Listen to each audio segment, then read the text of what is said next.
Hello everyone. इस video में हम लोग जानेंगे सप्लाई एंड डिमांड मेथड से ट्रेडिंग कैसे की जा सकती है। सप्लाई एंड डिमांड मेथड को सीखने के लिए हमें जो चीज़ जाननी है वो है what is supply and demand, why should you study supply and demand, how to supply and demand form in the market, the benefits of supply and demand trading method. तो चलिए जानते हैं सप्लाई एंड डिमांड क्या है। Supply and demand trading method से हम यह जान सकते हैं कि बैंक और फाइनेंशियल इंस्टीट्यूशंस जिस एरिया में अपनी एंट्री और एग्ज़िट पोजीशन लेते हैं वह area supply and demand area होता है। अगर आपको कोई बिज़नेस स्टार्ट करना है तो उसके लिए आपको उस बिज़नेस से रिलेटेड सारी इन्फॉर्मेशन जाननी ज़रूरी है, नहीं तो आप कभी भी अपने बिज़नेस में सक्सेस नहीं हो सकते। सेम चीज़ फाइनेंशियल मार्केट में ट्रेडिंग करने के लिए भी ज़रूरी है। जब तक आप मार्केट को पूरी तरह से नहीं जान लेते हैं तब तक आप यह नहीं पता लगा सकते कि आपको प्रॉफिट कैसे करना है। फाइनेंशियल मार्केट में दो प्लेयर्स होते हैं, market makers and retail traders. Market में जो बड़ा पैसा बनता है वो मार्केट मेकर्स का बनता है। Market maker commercial banks, central banks, brokers and big financial institutions होते हैं। Market maker best technical analyst, price action analyst होते हैं जिनके पास ट्रेडिंग करने के लिए बेस्ट ट्रेडिंग टूल और एल्गोरिथम होते हैं। इसलिए मार्केट मेकर्स के पास मार्केट को मैनिपुलेट और कंट्रोल करने का पावर होता है। रिटेल ट्रेडर्स और इंडिविजुअल्स के पास अपना एक डिमेट अकाउंट होता है जिसमें उनके पास ट्रेडिंग करने के लिए बहुत कम मार्जिन होता है।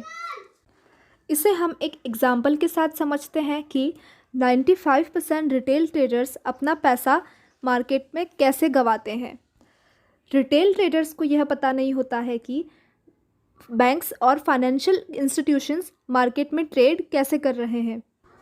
इसे एक एग्जांपल के साथ समझते हैं। जैसे एक बिगिनर बॉक्सर प्रोफेशनल बॉक्सर को हराना चाहता है। एक प्रोफेशनल बॉक्सर मेंटली और फिज़िकली हमेशा तैयार रहता है। एक प्रोफेशनल बॉक्सर जो बहुत ही स्ट्रॉन्ग, पावरफुल और एक्सपीरियंस्ड होता है, उसे हराने के लिए आपको उसके बराबर ही एक्सपीरियंस की ज़रूरत होती है। ठीक इसी तरह से 95% रिटेल ट्रेडर्स बिगिनर होते हैं जो मार्केट के बारे में ज़्यादा कुछ नहीं जानते हैं। वो मार्केट मेकर्स के साथ compete करना चाहते हैं। बैंक्स और फाइनेंशियल इंस्टीट्यूशंस के पास उनका बेस्ट ट्रेडिंग टूल होता है, इंडिकेटर्स होते हैं जिससे वो प्राइस एक्शंस के साथ कैसे डील करना है वो जानते हैं। अब हमें यह जानना है कि मार्केट मेकर्स के होते हुए रिटेल ट्रेडर्स पैसे कैसे कमा सकते हैं। तो आइए जानते हैं। आप में से कई लोग यह जानते होंगे कि मार्केट मेकर्स पैसा रिटेल ट्रेडर्स से ही कमाते हैं। ट्रेडिंग में हम बैंक्स और फाइनेंशियल इंस्टीट्यूशंस के ट्रेडिंग स्ट्रेटजी को समझकर उनके अगेंस्ट ट्रेडिंग करने से बच सकते हैं। अगर हम उनके अगेंस्ट जाके ट्रेडिंग नहीं करेंगे तो हम अपना पैसा लूज़ नहीं करेंगे।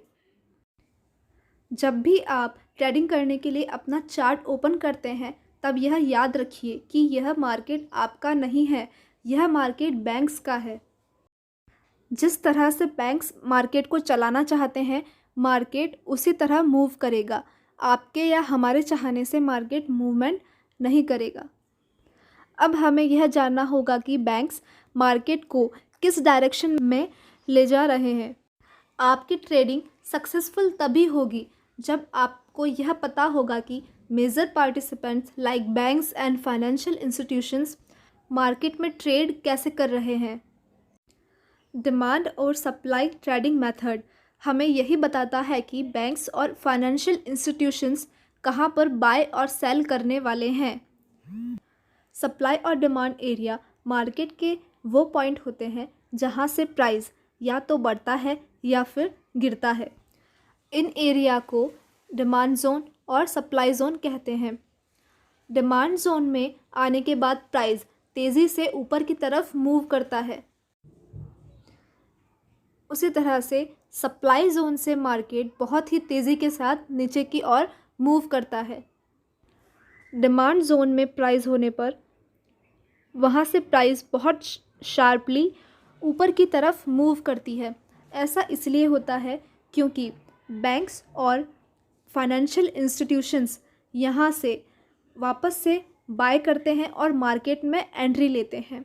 जैसे ही वो लोग मार्केट में एंट्री लेते हैं, प्राइस बहुत ही तेज़ी के साथ ऊपर की तरफ जाती है। यहाँ हम देख सकते हैं कि ये बहुत ही स्ट्रॉन्ग एरिया है डिमांड जोन, जहाँ से बहुत ही तेज़ी के साथ डिमांड हुई है, इसीलिए प्राइस बहुत तेज़ी से ऊपर गई है। सिमिलरली सप्लाई जोन में भी ऐसा ही होता है। सप्लाई जोन में डिमांड जोन का अपोजिट होता है, मतलब उस एरिया से बैंक्स और फाइनेंशियल इंस्टीट्यूशंस बहुत ही बड़ी क्वांटिटी में सेल करते हैं। जैसे ही वो लोग सेल करते हैं, जो प्राइस होती है वो बहुत ही तेज़ी से नीचे की तरफ मूव करती है। इसीलिए इस एरिया को हम सप्लाई जोन कहते हैं, क्योंकि यहाँ से बहुत ही ज़्यादा क्वांटिटी में सप्लाई हुआ है। एक ट्रेडर को सप्लाई जोन और डिमांड जोन के बारे में बहुत अच्छे से पता होना चाहिए। अगर आप डिमांड और सप्लाई ट्रेडिंग मेथड समझ जाते हैं तो आप एक रिटेल ट्रेडर की तरह नहीं बल्कि एक मार्केट मेकर की तरह ट्रेड करेंगे। आइए इसे एक एग्जाम्पल के साथ समझते हैं। यहाँ देखिए, हम देख सकते हैं कि ऊपर से बहुत तेज़ी से सेलिंग प्रेशर आया है, इसीलिए प्राइस बहुत तेज़ी के साथ नीचे की तरफ मूव हुई है। कितने बड़े बड़े रेड कैंडल्स यहाँ इसने बनाए हैं। ये जो रेड कैंडल्स इतने बड़े बड़े यहाँ बने हैं, ये आप और हम नहीं बना सकते हैं। ये रेड कैंडल्स बैंक्स और फाइनेंशियल इंस्टीट्यूशंस ने बनाए हैं। सप्लाई जोन में प्राइस आने के बाद वहाँ से बहुत ही तेज़ी से सेलिंग प्रेशर आएगा और प्राइस नीचे की तरफ मूव करेगी। अगर आपने सप्लाई जोन का ये ट्रेड एक मिस कर दिया है तो कोई बात नहीं। दूसरी अपॉर्चुनिटी यह है कि यह एक कैंडल है जो यह बताता है कि अब प्राइस बहुत ही तेज़ी से वापस नीचे की आने वाली है। अब हम एक दूसरा चार्ट देखते हैं। यहाँ पर कितने बड़े ब्लू कैंडल्स बने हुए हैं। यह भी कैंडल्स आप और हम नहीं बना सकते हैं। इन कैंडल्स को भी बैंक्स और फाइनेंशियल इंस्टीट्यूशंस ने ही बनाया है। ये डिमांड जोन में प्राइस होने के बाद बहुत ही तेज़ी के साथ ऊपर की तरफ मूव की है। देखिए, इसी एरिया में प्राइस ने दोबारा टेस्ट करके फिर से ऊपर की तरफ मूव किया है। अगर आप डिमांड और सप्लाई ट्रेडिंग मेथड को बहुत ही अच्छे तरह से समझ सकते हैं तो आप एक मार्केट मेकर की तरह ट्रेडिंग कर सकते हैं। सप्लाई और डिमांड ट्रेडिंग मेथड को सीखने के बाद आप बहुत अच्छी प्रॉफिटेबल ट्रेड कर सकते हैं और एक बड़ा मूवमेंट आने से पहले उसमें एंट्री ले सकते हैं। इस तरह से आप एक हाई रिवॉर्ड और लो रिस्क की ट्रेडिंग कर सकते हैं। नेक्स्ट वीडियो में हम लोग बात करेंगे सप्लाई और डिमांड ट्रेडिंग मेथड के अलग अलग फॉर्म्स की। Thank you for watching.